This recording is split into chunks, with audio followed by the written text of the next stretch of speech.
What's going on, guys? It's Nick here. Back in the video, we've got 15 games to go over as part of an incredibly important Week 14. Before we do that, a quick note on potential weather concerns this week. We're still definitely too far out, so of course I recorded this on Wednesdays for Thursday upload. That's still too far away to know for sure on these spots, but 3 games I wanted to mention that you should definitely check on Sunday to see what the latest report is Jaguars at Browns. Looks potentially rainy, potentially windy, not the worst spot of the week, but it looks like it could be bad. Then both of the Texans at Jets game and the Rams at Ravens game. Both of those two, as of right now, look very rainy and very windy, which would be very bad for everyone except for the defenses in fantasy. So not saying you can't play people from those games. We'll talk about that when we get to those games, and we still need to verify all the weather on Sunday morning, but please keep those 3 in mind. Again, Texans at Jets, Rams at Ravens, and then the Jaguars at the Browns game. So noting that, let's start things off as usual. Thursday night game, Patriots at Steelers.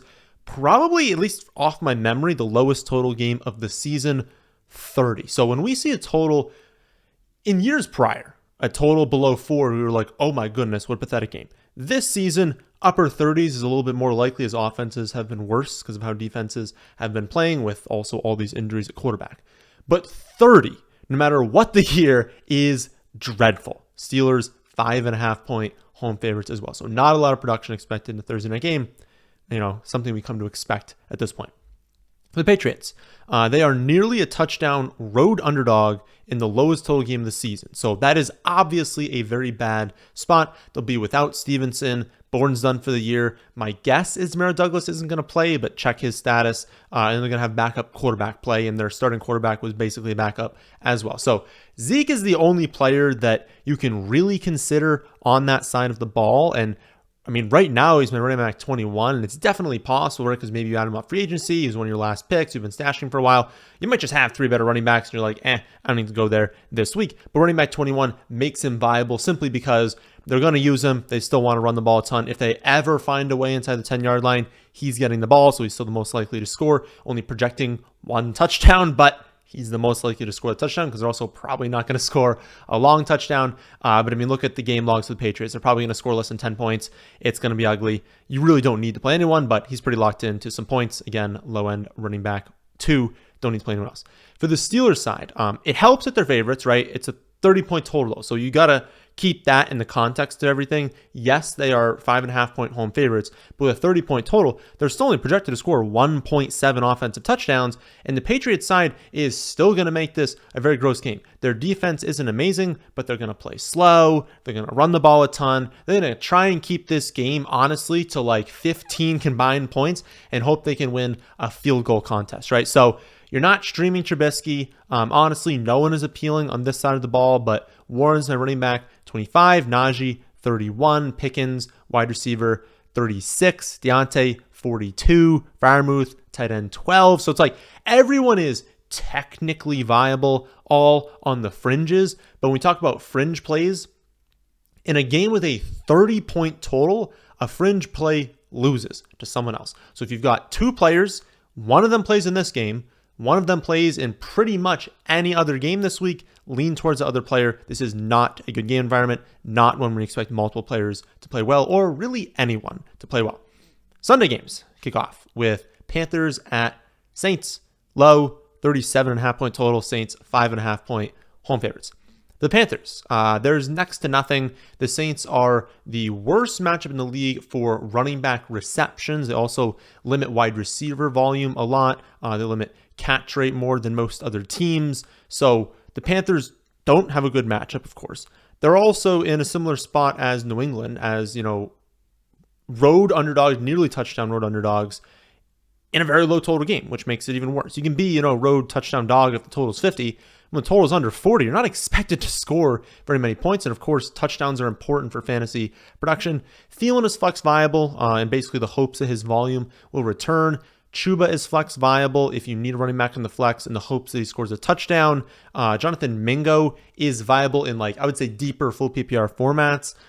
Tough to know if, the split between him and Thielen is like here to stay, where it's like almost the last 2 weeks, Mingo's been used more than Thielen. My guess is like on average, we're still going to see Thielen used more, but I think the fact that we're even questioning this kind of makes you look at both of them and be like, well, now neither one of you are all that could have played. So deeper leagues, full PPR leagues where you've got 3 wide receivers, leagues where you have 2 flex spots. That's where I'd start to look at these two. We got no skill player on this team ranks inside the top 25 at their position. I would be fine benching all of them. For the Saints side, Carolina is a smash matchup for running backs and now rank 3rd worst in yards per carry allowed over expected.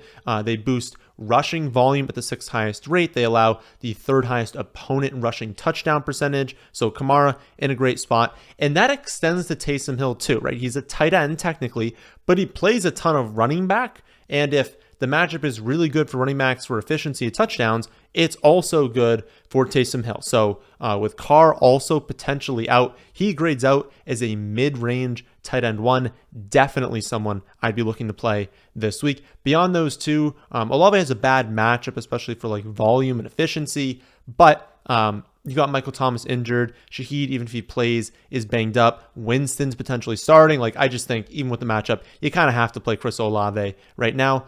So I would say Kamara, Hill, Olave should all be in starting lineups. I'd probably bench everyone else. And I would not stream Winston. Some people asked about Winston being like, you're high on his potential in fantasy. And I am. This isn't really the greatest spot for him, though. They're going to walk into this matchup and be like, okay, as long as we don't screw up on offense, we're going to win this game. And so they should play it safe. They should run the ball a lot, especially when they get close. I want Winston in a game where maybe they're trailing and he's forced to be aggressive. They don't want him to be aggressive in this spot. I wouldn't play him. It's too much risk. There's a few good streaming options this week. You don't need to play Winston. Next up, we've got Rams at Ravens, 40.5 point total. Ravens 7-point home favorites. For the Rams side, awful matchup for wide receiver efficiency. Good one for volume on average. Remember, this is one of the games we're checking for weather. If it's super rainy and super windy, now you've got a terrible matchup for wide receiver efficiency, and we can expect the volume to be low. That is awful. For the pass catchers, no team allows a lower wide receiver catch rate than expected in Baltimore. Only one team limits yards per reception more. Not a good spot. A very, very bad spot. Maybe the worst spot for Puka, for Cooper Kupp to be efficient. And if the rain's bad, the wind's bad, it's probably the first week where I would consider benching both of them.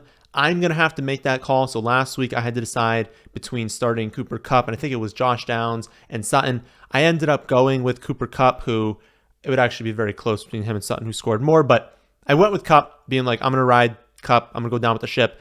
If it happens that he's bad again, it happens. I'd rather lose with Kupp in my starting lineup.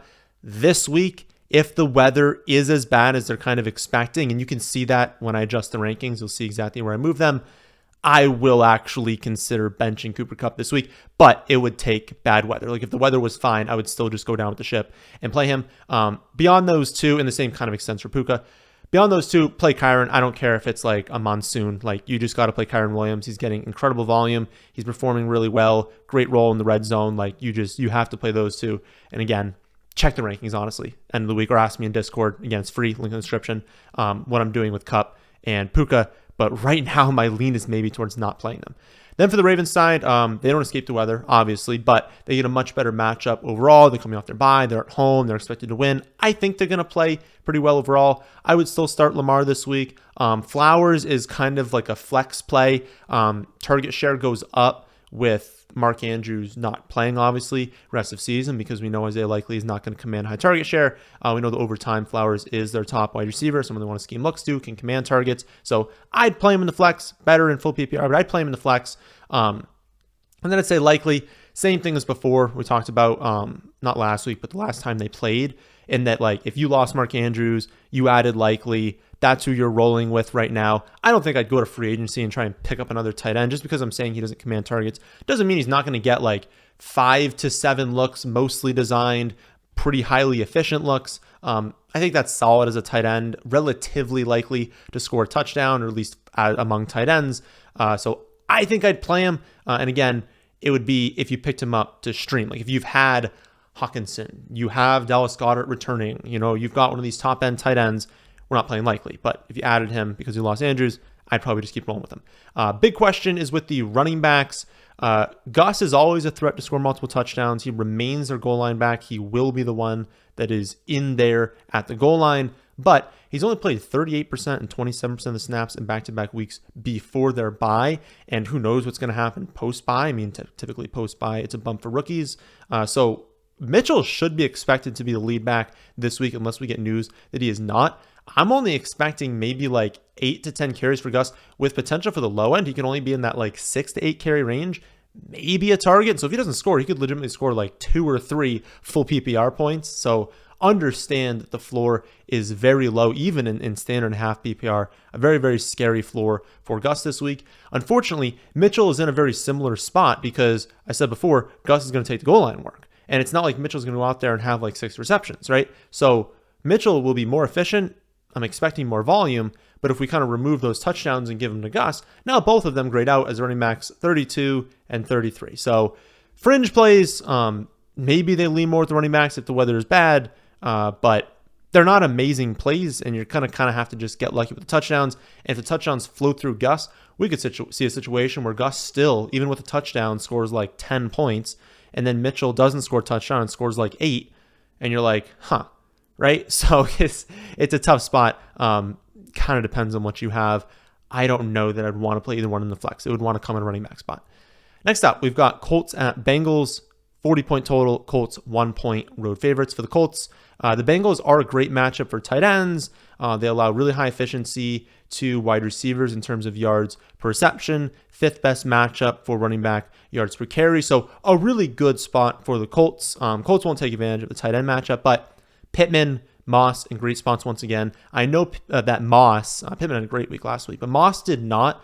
He had 19 carries, 2 receptions, didn't score many fantasy points because he didn't score and he wasn't super efficient with those touches, but he played 94% of the offensive snaps. He had 8 carries inside the 15-yard line, 6 of those coming inside the 10. The role was incredible, and it has been incredible in any game that JT has missed, which he will again this week.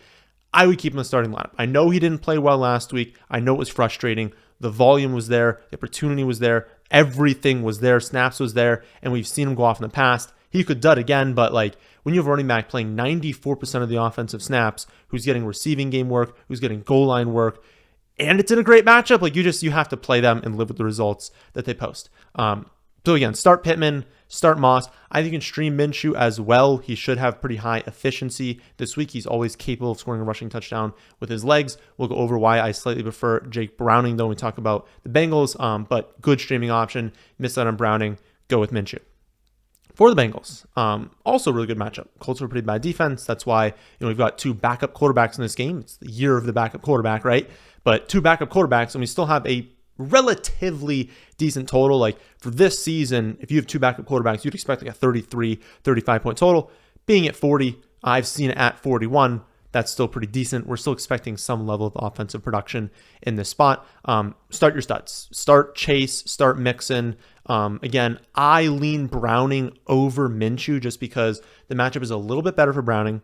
He's playing at home, and he has just the better skill players around him. Like Jamar Chase is better than Pittman. Pittman's playing great, but he's still better. The run game is better, especially in the receiving game, which is what we care about for Browning. I don't love T. Higgins right now, but he's still probably better than Josh Downs. So it's a better situation around him. I would play Browning, but it's so close that if you lean Minshew or like you already have Minshew and you don't feel like making the waiver claim, you don't have to. So those are the plays generally, but decision point with Higgins, I just wouldn't play him until he plays good. Like Higgins is a risk to get re-injured. He's a risk to just not play well. It's a good spot. He could have a good game, but the odds are you have not been rolling with T. Higgins up to this point in a must-win. I don't think you're just like shoving him in your starting lineup. Next up, we've got the Jaguars at the Browns. Very low. Again, 30.5-point total, so half a point higher than that Patriots game. Browns 3-point home favorites. Trevor Lawrence likely out of the spot. That is why the Browns are favored. That is why the total is so low. For the Jaguars, so we got CJ Beathard probably starting. We've got Christian Kirk out. We've got the Browns, I would say effectively tied with Baltimore as 2 of the strongest pass defenses in the NFL. it's a horrible spot for the Jaguars this week. Also a spot we could potentially see bad weather in. So no one is a must play. You're probably playing ETN. He's been running back 12. I'd be pretty surprised if you had 3 better running back options. Good touchdown ceiling, even if the yards maybe won't be there. I would play Travis Etienne. Ingram is my 10 and 13. I might move that down though, because the Browns are just awesome at defending tight ends. Like, no tight ends do anything against the Browns. He's coming off the good game, I know. Finally scored a touchdown, but the touchdown still came outside the red zone. He has no role in the red zone. I wouldn't play Evan Ingram this week. And then Ridley, wide receiver 35. I know you'd expect to see him higher with Christian Kirk probably out, but they're probably going to focus on him, right? They have a great pass defense. They are probably going to hyper-focus on Calvin Ridley this week. You've got a backup quarterback. You've got a very low total. I just wouldn't go there. I wouldn't play Calvin Ridley. I really think the only person you're starting here is Travis Etienne. Then for the Brown side, the Jaguars have a really, really strong run defense, but as we went over with Mixon last week, the way to attack them with running backs is through the air. It's the number one matchup for receiving production for running backs. I don't know why Hunt is being used so much. Like, it's pretty obvious that Jerome Ford is the better running back. You watch Kareem Hunt play, and he's running like he's got Jerome Ford on his back. Like, it's crazy how slow that he's running. But they are kind of splitting, and Hunt kind of gets the goal line work. So terrible situation, but maybe Ford can end up being a good play if he can kind of rack up some receptions in this matchup. Ultimately, he's running back 26 right now, so in play, but you might not have to go there as well. For the passing game, all depends on Amari Cooper. If he's able to play, I'd probably play him kind of like a flex option, and then Elijah Moore would be a lower end flex option, someone I might want in like the second flex spot. If Amari Cooper is out, we're going to get another week where Joe Flacco is dropping back. He is chucking balls to Elijah Moore. Most of those will be uncatchable. He'll have a billion air yards. Many of them will not be realized, but you probably have to play him in the flex, because if someone is going to have over 200 air yards as a clear feature weapon on their offense, sometimes they're going to hit really big. And even last week, like, he missed on a ton of targets. He still had, 4 for 83 or something like that off the top of my head. I would play him in the flex if Cooper's out. And then Njoku, honestly, Njoku becomes an even stronger play. He's a good play in general. Like, Njoku is just kind of like a mid-range, low-end tight end one. You're hoping the touchdown volume will finally be there. He gets used a ton, but he hasn't been scoring. But if Cooper's out as well, they're just going to have to design some looks to Njoku. I would definitely play him, especially if Cooper's out. Next up, Lions at Bears. Just talked about the Browns. Lions at Bears, 40.5 point total. Lions, 3-point road favorites. For the Lions, the Bears are just an awful matchup for running back rushing volume. They also limit wide receiver yards per reception more than any other team. But running backs are highly efficient against them through the air. It's also a very strong spot for tight end catch rate. With that being said, the Lions are one of those teams where I don't really care all that much. It's like the Lions, this is off the top of my head, I'll leave a team out, but the Lions, the 49ers, and the Dolphins. Those are the teams where it's like, I don't really care who they're playing. Play everyone. Some people have better matchups, will be more likely to go off, but you got to play them all. So Gibbs, Montgomery, Amon-Ra St. Brown, Sam Laporta, I would start all of them. Goff is basically what he always is. There's always a risk that he doesn't do anything on the ground every week. That's not a risk, that's a reality. But that maybe David Montgomery runs for 2 and Gibbs runs for 1. They score 5 touchdowns, but he only scores 2. Or maybe they score 3 touchdowns and all of them are rushing, and now he's got 210 passing yards but no touchdowns. And that's kind of just randomness. It's not something you can totally predict, but it's a strong possibility on a team with such good running backs. So he remains risky, but he is ahead of the Browning, Minshew, Love range. I would still play Jared Goff ahead of the streaming options this week. Then for the Bears, almost the same story. It's kind of weird how the matchups kind of correlate. I don't think correlate's the right word, but they kind of match up pretty well together. Bad matchup for running backs all around, so both on the ground and through the air. But the matchup is better for wide receivers and tight ends. Bears use a running back by committee, so I wouldn't play any of the running backs unless you desperately need to, but I truly would not. And then just start Fields, start DJ Moore, start Cole Kmet. They're less likely than the Lions pieces to go off, but it's also the spread's actually closer than people are expecting. It's only 3 points, and the Bears are at home, so they can win this game.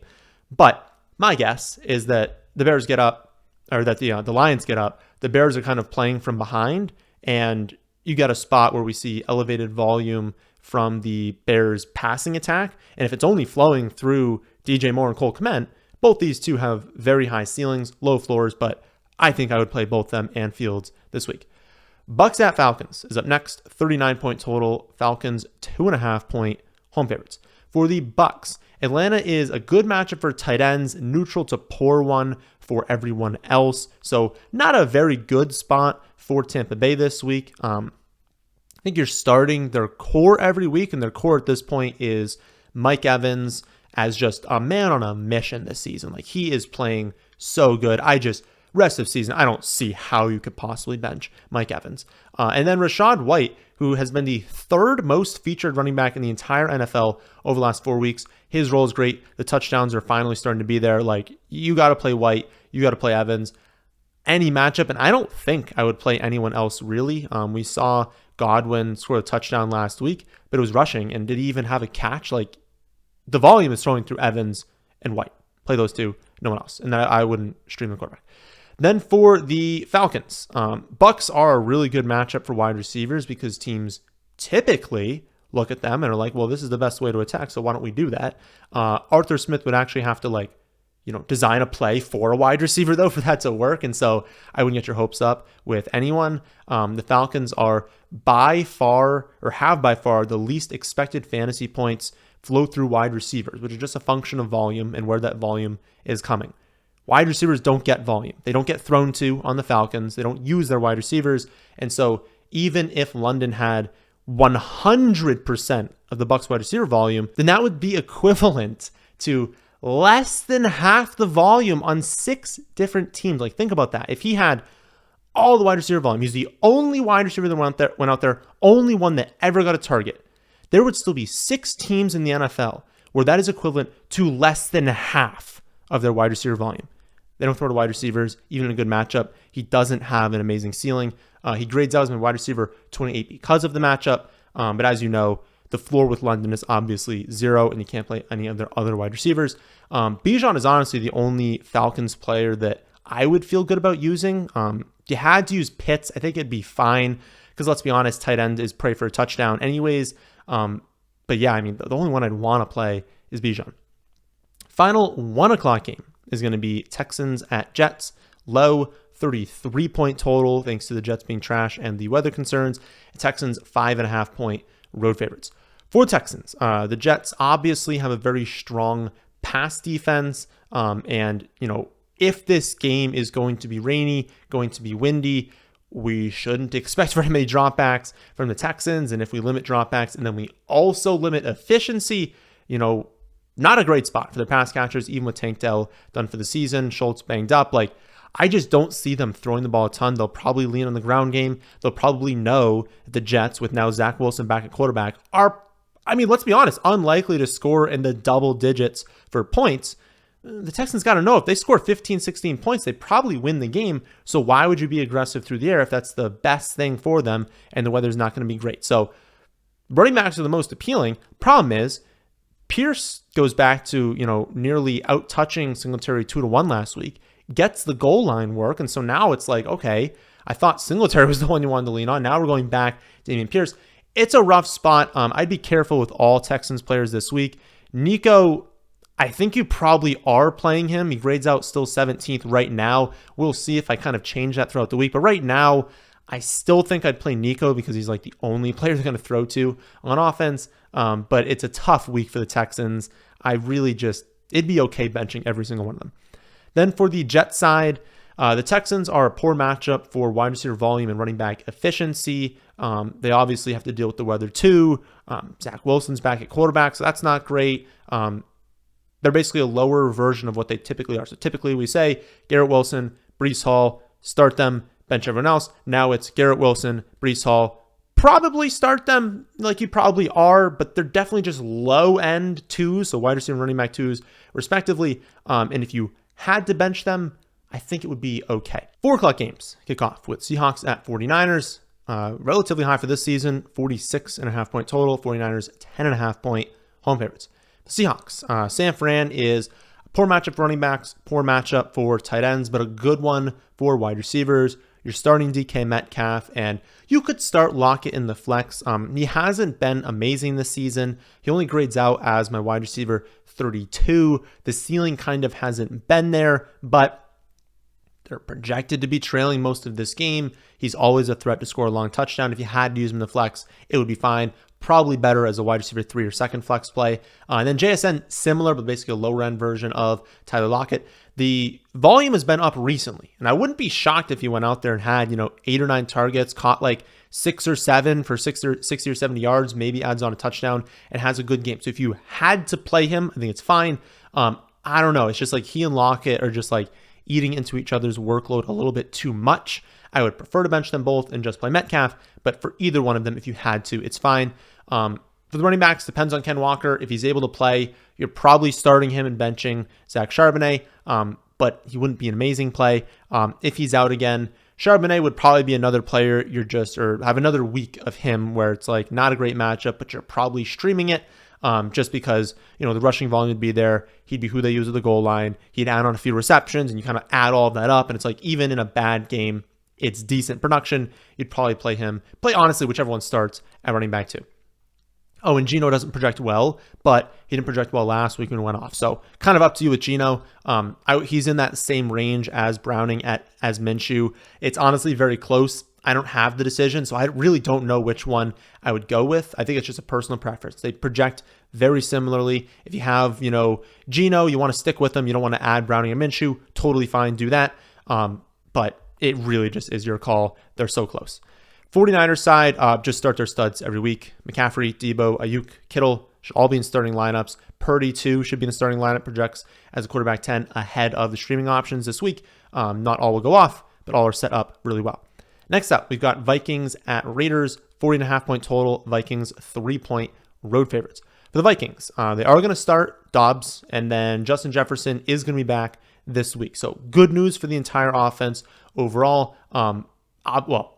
Good news for the offense overall. I guess bad news if you have Jordan Addison. You don't probably want Jefferson back, but the offense will be better because of it. Everyone will be more efficient. Just volume will drop off. I think Jefferson, Hawkinson have to start them. Addison right now is grading out as my wide receiver 30, so that's like wide receiver 3 flex range. Depends what you have. Madison on the fringes as well. Running back 27 again. Depends what you have with those two. Nothing indicates they're going to be amazing plays, so I'd be fine benching them, but again, depends.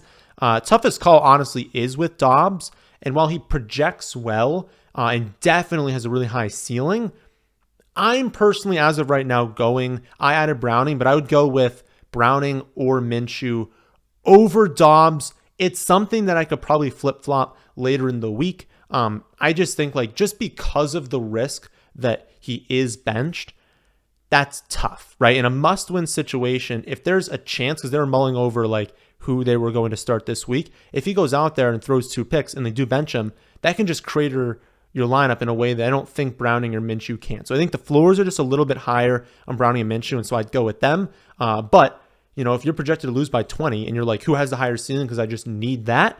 Well, Dobbs has the higher ceiling, right? He's got Justin Jefferson. He's got better skill players. He's playing in a decent game environment that could definitely pop off. Higher ceiling, but again, I'm not going to go there personally. Then for the Raiders, start Jacobs, start Adams like usual, Myers and the wide receiver 36 right now. The Vikings are a really strong matchup for wide receivers though, and so if you had to play Myers, I'd be totally fine with that. His target share has definitely taken a hit more recently. It was really high to start the season, been kind of trailing off, especially now that they're going with Aiden O'Connell. But I do, expect him to have a relatively decent game. He's had a good red zone role on the team. Again, if you had to play him in the flex, I think that's fine. Next up, we've got one of the 2 best games of the week. Bills at Chiefs, 47.5 point total. Chiefs 2.5 point home favorites. For the Bills, Chiefs are a really tough matchup. They also play better in Arrowhead, which is where the game is being played. So tough spot for the Bills. Definitely want to be sticking to their better players. It is a game that could pop off. And so, we always talk about game environment. If you've got a game that has the potential to drop, 60 combined points, well, now these secondary players kind of become better plays. Unfortunately, I don't know. I mean, it's a really difficult spot for the Bills. And the fringe player, effectively, we're talking about here is Gabe Davis, who went off last week, 100 yards and a touchdown. but had 0 receptions on 2 targets in 2 of the 3 weeks before that. And so you're really playing with like the definition of a boom bust play when you're looking at Gabe Davis. And that's just got to come down to what do you want with that spot? Like, do you want someone who's going to walk out there and definitely get you like 8 or 9? Don't play Gabe Davis. If you want someone that could potentially score 0 and is relatively likely to score 0 points, but could score 30, play Gabe Davis. It's just got to come down to what you want. But again, play the studs, obviously. Play Diggs, play Allen. I would play Kincaid if Knox is going to still be out. I haven't seen any news on that, but if Knox is going to still be out, I'd play Kincaid. And then it's a tough call with James Cook. Depends on what running backs you have. I will say this, though. If we get word that Leonard Fournette is going to play this week, as soon as that ever happens, I would get James Cook out of starting lineups, because then there's a risk that like Fournette takes all the goal line work. So now James Cook's just like not going to score a touchdown. And maybe he's just used more on the ground and James Cook kind of goes to like a more pass catching back and they don't throw to running backs all that much. So it'd be a very risky play for James Cook if Fournette plays. But if Fournette is still inactive, I think he's running back too. I think you can play him. Obviously talking about Cook there. On the Chiefs side, play Mahomes, Pacheco, Kelsey. I don't think Pacheco practiced today, so watch his practice report. I don't think it's anything. I think they said shoulder contusion.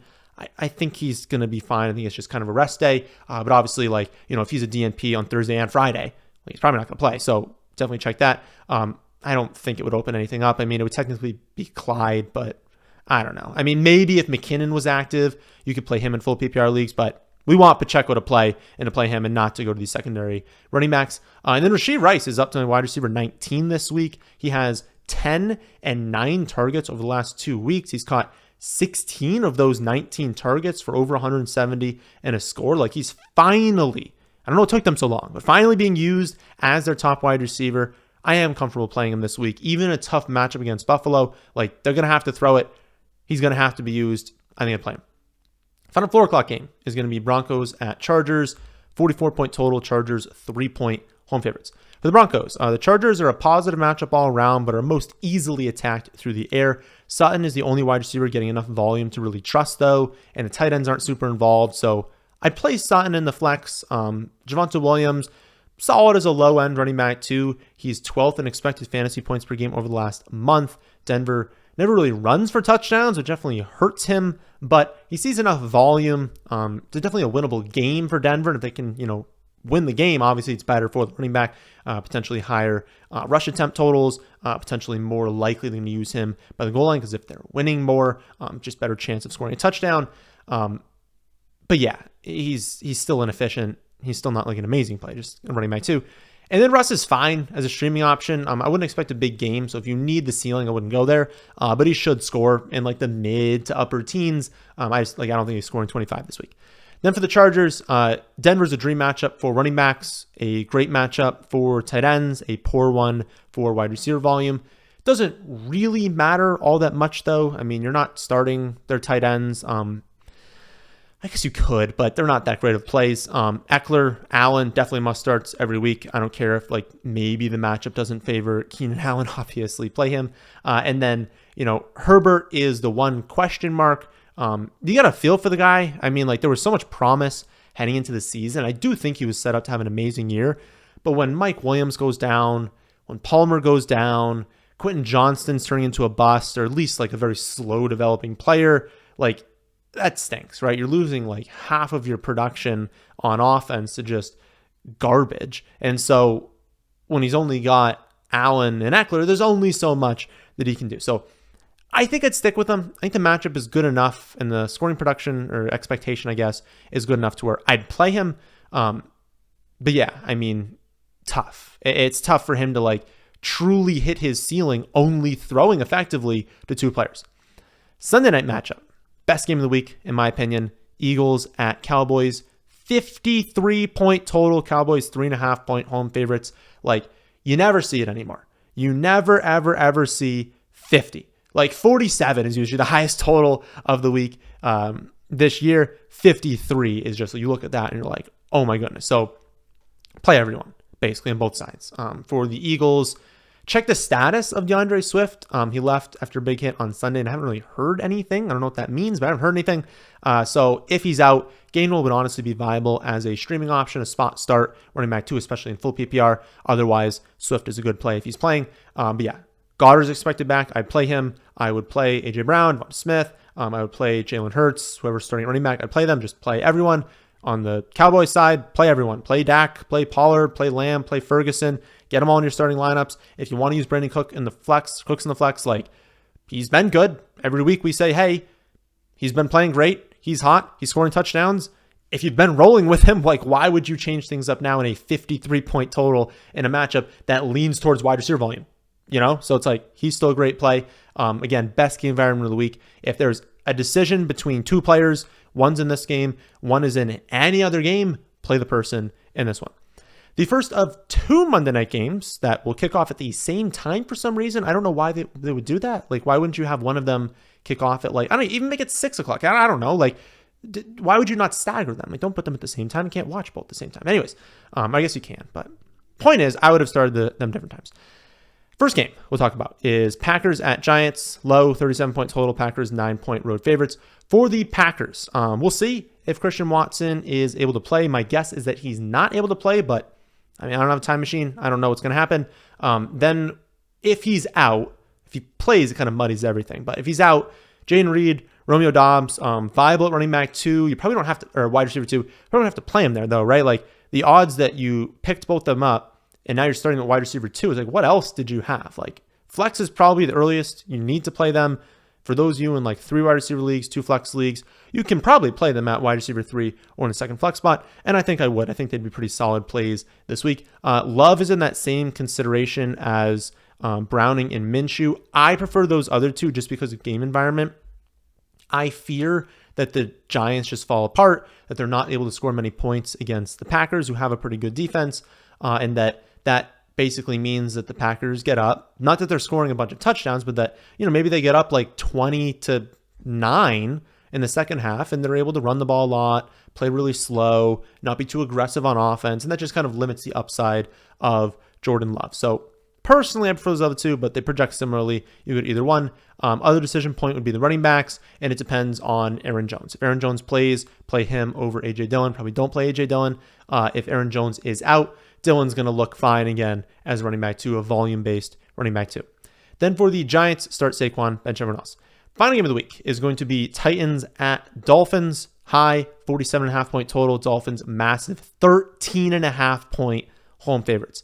For the Titans side, Derrick Henry seems like he's going to be good to go, but this does not seem like a Derrick Henry game, right? Derrick Henry does not perform well as a 2-touchdown road underdog. Like, that is not his historical split. His historical split is home favorite, right? When he's winning at home, he goes off. Other scenarios, he does not. Titans, I would imagine, would fall behind pretty quickly this week. I would imagine he does not see a ton of carries. I would play Hopkins at wide receiver 2. The matchup is fine. The volume is there. He's a good enough player. Like, I would just play him at wide receiver 2. And I think if I had Derrick Henry, I'd probably play him at running back 2, just in the off chance he has a good game. But understand the floor is much, much lower this week for Derrick Henry. Then for the Dolphins side, start their studs. Tua, Hill, Waddle, Mostert, A-Chain. Get them all into your starting lineup. Bench everyone else. It's a great spot. High team total. Great players. Play them.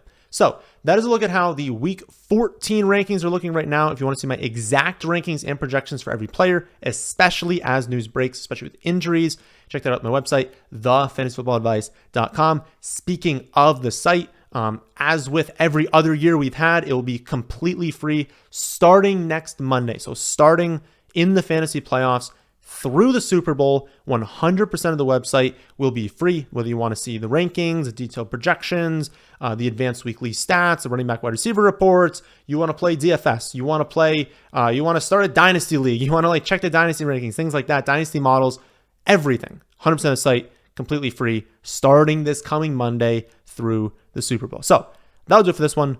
Hope you all did enjoy. If you did, how about hitting the like button? How about subscribing to the channel if you're new here? Thanks for watching.